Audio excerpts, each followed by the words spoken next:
Well, hello there, my teacher friends. Welcome to the Beyond Measure podcast. Christina Whitlock here, your host, voice of experience, and self-appointed anytime piano teacher friend.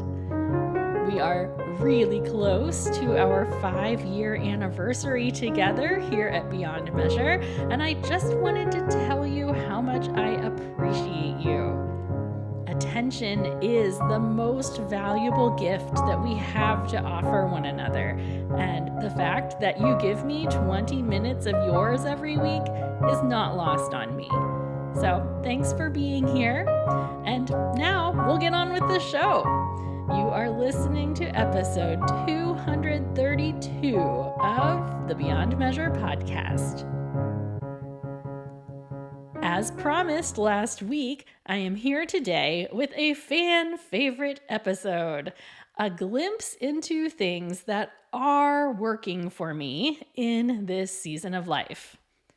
Quick backstory for those of you who are new around here. I keep a running list of things in my phone that are working for me in this season of life, and I also keep a list of things that are not working. Every quarter or so, I try to talk about the things that are working for me here on the podcast, and then I share more about the things that are not working for me in my Piano Teacher Confessions e-letter later that week. This is a simple practice that I cannot recommend highly enough.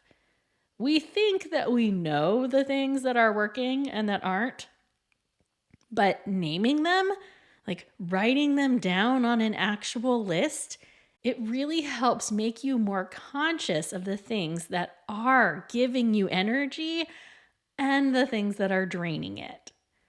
So, without further delay, I am bringing you 5 things from my list today that are working for me in this season of life. The first thing I will share is my studio mantra for this year. If you've never heard me talk about this, I choose a specific studio mantra every year. I choose something that I know I'm going to say all the time, and I make it our theme for the year. I display the studio theme in multiple places all around the studio. It's on the custom binder covers I design each year, and it frames a lot of the communications that I send to parents. In case you're curious, here are a few studio mantras that I've used in years past. I used "You get what you repeat," which is a quote from Atomic Habits by James Clear. I used "Progress over perfection," "Invest in your future self." Then the next year I did "Celebrate the musician you are today."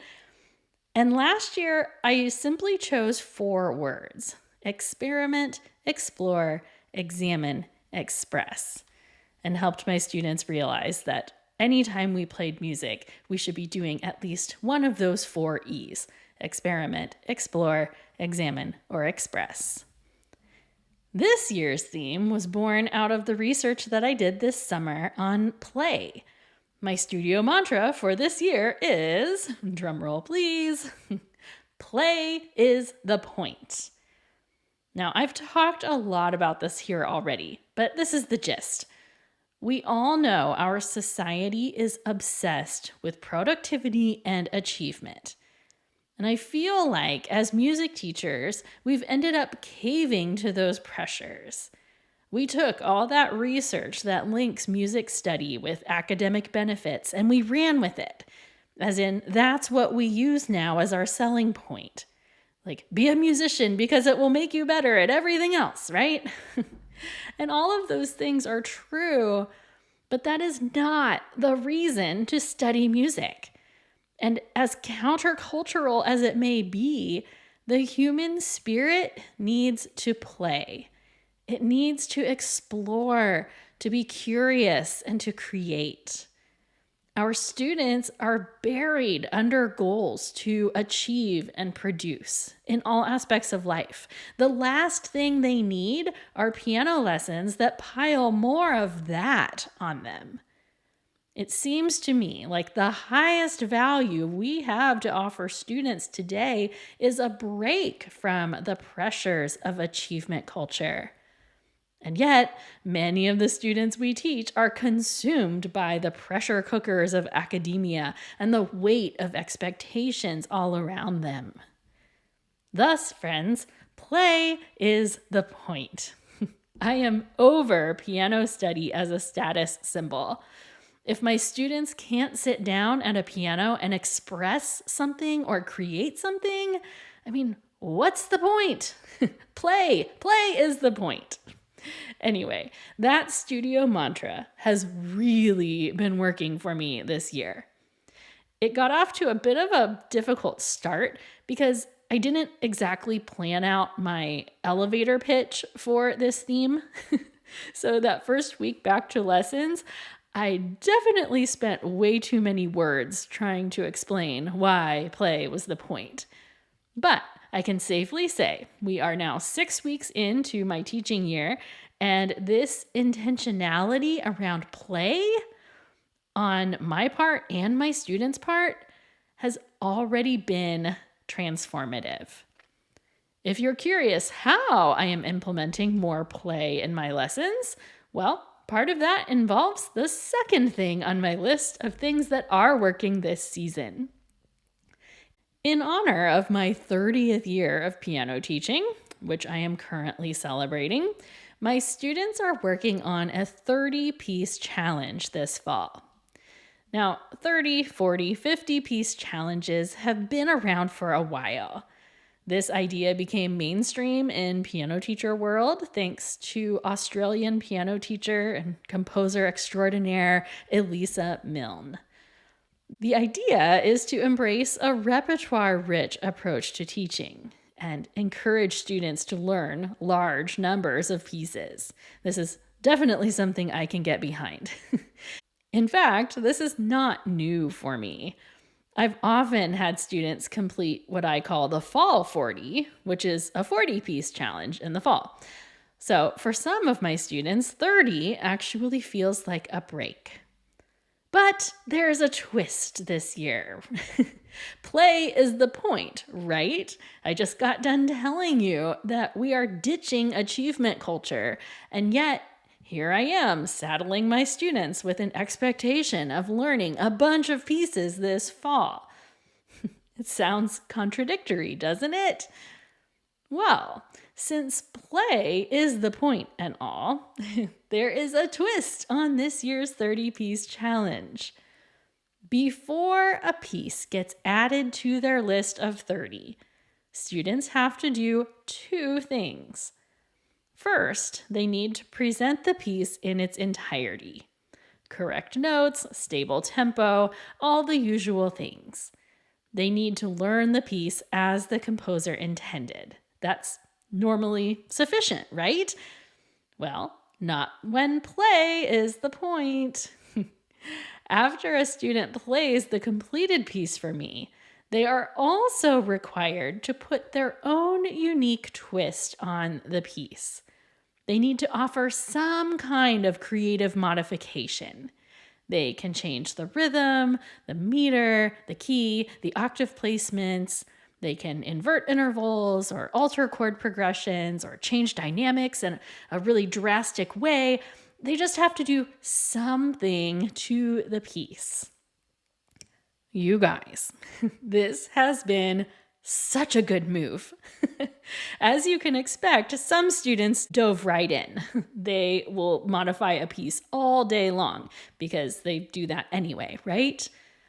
But there are also those other students, and you know the type. The students who have a really hard time not playing what's on the page in front of them. Students like me back in the day. 6 weeks in, I can confidently say that I have seen drastic improvements in creative exploration. Big changes, friends. I have a senior this year. She is terrific. She's been with me 12 years, and she is a wonderful student. but she has always struggled to feel comfortable with improvisation or any activity where I ask her to do something that is away from the printed page. Now, she's an excellent student and never fails to meet a teacher's expectations, so she's all in on this 30-piece challenge. She's been working hard to complete her pieces as quickly as possible, and this past week, she literally smiled and laughed through several of her creative modifications. She was having actual fun presenting her twists on these pieces for me this week, and it gave me all the warm, fuzzy piano teacher feelings, guys. It took me, quote, assigning these creative spins to make her do it. It took me making them a challenge. But the point is, she is doing it. And she's definitely not the only one. Of course, there's one more bonus related to this challenge at play. When students spend time altering their pieces, when they play with their pieces in a creative way, they learn their music better. We know that humans learn most effectively and efficiently through play. That is backed by science. And there's something to this, friends, that not only are my students having fun putting their own twist on their pieces, but they're also playing them better in the first place. There are all kinds of lessons wrapped up in the creative twist element of my 30-piece challenge this year. Many times, my students' chosen modifier comes from a mistake that they made along the way. A misinterpreted rhythm becomes the foundation for their creative take. They keep missing A flats? Well, we'll ditch them for Johnny's version. Aren't we forever telling our students to turn their mistakes into something useful? Aren't we hoping that they will see more in their performances than just the errors they make? Don't we want them to play? Look, I'm not always so confident in my ideas, but I am telling you, requiring my students to change something, or as many somethings as they want, about every piece they're learning this semester, it has been a game-changing experience thus far. Play is the point.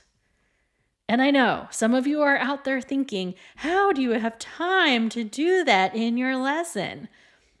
Well, I'll just say you have time to do whatever you prioritize doing. And for me, the lesson is always a time to explore and to build understanding of specific concepts.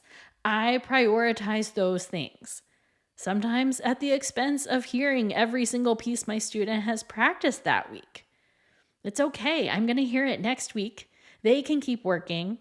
If play is the point, then play is what I will model during the lesson. Okay, so those were two really big things that are working for me in this season. Nothing else I have for you today is that deep. So let's take a look at the third thing on my list for you today. Okay, friends, this is important. After years of needing to do this, I finally released my waitlist. My studio waitlist had grown to 64 students, and every time I log into my music staff, I'm greeted with the number of students on my waitlist. That has been a source of heaviness for me for years. Now, I know it's kind of a poor little rich girl problem. I know. Like, woe is me, too many people want to study with me, boo-hoo. But really, I am a serial people pleaser, and it is very hard to know that there are so many people looking for lessons who I can't help. Because my retention rate is so high, and because I've made the decision not to bring on any new students for the time being, I really needed to shut down my wait list. So after years of planning how I was going to do it, I finally did it.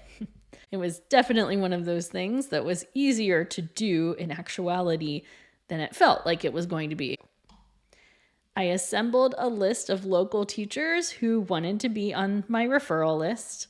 I emailed that list to the 60 plus families on my wait list, and I told them I did not foresee bringing any new students on this year or next. I told them if they absolutely wanted to remain on the wait list, they could reply and I would keep them on it. But otherwise, I would be deleting their information from the wait list at the end of the week. Well, I ended up with 3 students who asked to remain on the list, and I deleted the rest.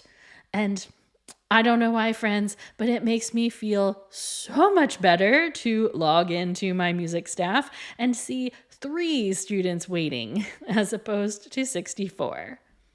So, yes, releasing the waitlist is definitely a thing that is working for me in this season. That could be a whole episode, I know. There are all kinds of counter examples in this story, things you should definitely not do that I did. But as always, I am not here to claim I have it all figured out. I am just sharing my very imperfect experience. All right, moving on to a 4th thing that is working for me. Coffee house work sessions with my kids. This one's kind of funny, guys. I figured out long ago that if I really want focused time to write, I need to do it outside of my house. You know, my house where I live and I work 24/7, where there is always another load of laundry to throw in, or a dishwasher to unload, or a stack of piano books to be put away, or whatever. Because we live in a society where multitasking rules, I do my best writer work in a completely different environment that is away from all of my everyday responsibilities. My teenager has discovered that she likes working out of the house as well. So for the last few years, I've been taking her out with me on the weekends so she can study or do homework or whatever. And well, as things go, her little sister has decided that she needs in on the action too. She's in 4th grade this year with a teacher who loves homework and always seems to have an abundance of classroom things to do. So the last several weeks, we've been spending Saturday or Sunday afternoons at a coffee shop together, the 3 of us. Really, I'm impressed at their focus in that environment. My 9-year-old brings her work, a book, and a blank notebook that she can write or draw in if she finishes up. My 15-year-old brings her chemistry and whatever else needs doing. We set up shop and we get to work for several hours. It sounds like we know how to party on the weekend, right? Really, I'm just trying to soak it up. Like, homework during the week can be a real struggle with our schedules and our personality quirks. So anytime they will sit and work willingly and independently, oh, I am so here for that. For some of you, I know this sounds strange. Like, if you don't have trouble focusing, I'm sure you think I'm crazy. But it works for us, and that's what this list is for, right? It's exactly why Monday morning power hours with my Patreon super friends work for me. My squirrely brain seems to require some novelty to get really focused. I could easily name Monday morning power hours as something else that's working for me in this season, but I'm pretty sure I've already done that once or twice on these episodes, and I don't want to be redundant. But I will say this.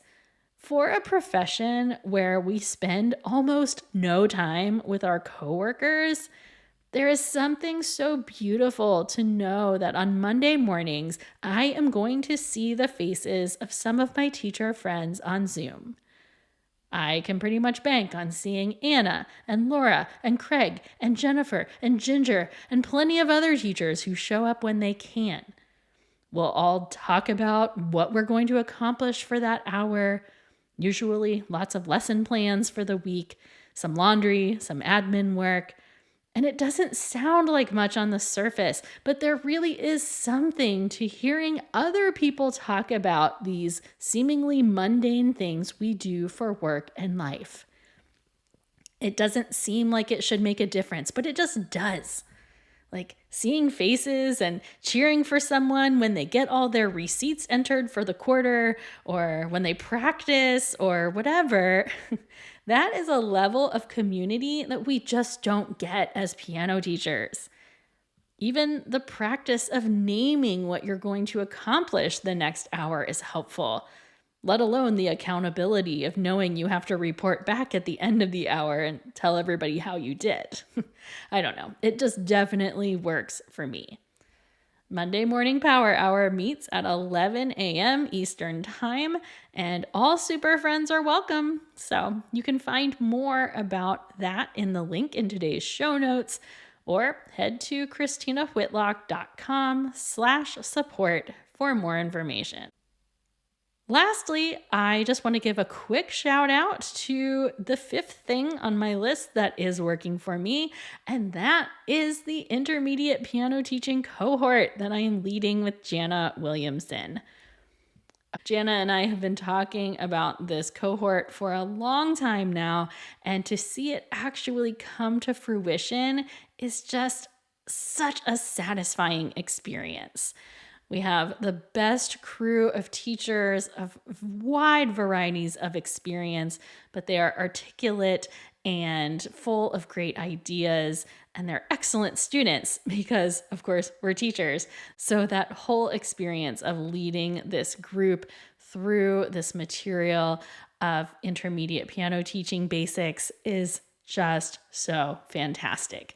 So I just want to give Jana Williamson a shout out for being my partner in that work. I want to say hello to all of our friends that are in that cohort with us. And I look forward to hopefully running another one of these in the future because it is proving to be really fulfilling work. Okay, friends, I guess that's it for what's working for me in this season of life right now. If you want to take a peek at what's not working, I will be sending out that list in this week's installment of Piano Teacher Confessions. Links to sign up for that email, plus links to past episodes of the What's Working series can all be found in today's show notes at ChristinaWhitlock.com/episode 232. What do you say? Let's wrap up with a toast, shall we? Studio teacher friends from all around the world, today we simply acknowledge the power of naming the stuff of life. May we all take a few minutes today to reflect on the things that are working, as well as the things that aren't. Cheers to us, my friends. Hear, hear. That's what I have for you today in episode 232, friends. Again, there is a lengthy list of links waiting for you in today's show notes. If you are interested in becoming a super friend of the show, you would totally make my day by jumping into the Patreon crew and seeing what it's about. I hope you're excited to tackle the week ahead, friends. Onward and upward, indeed.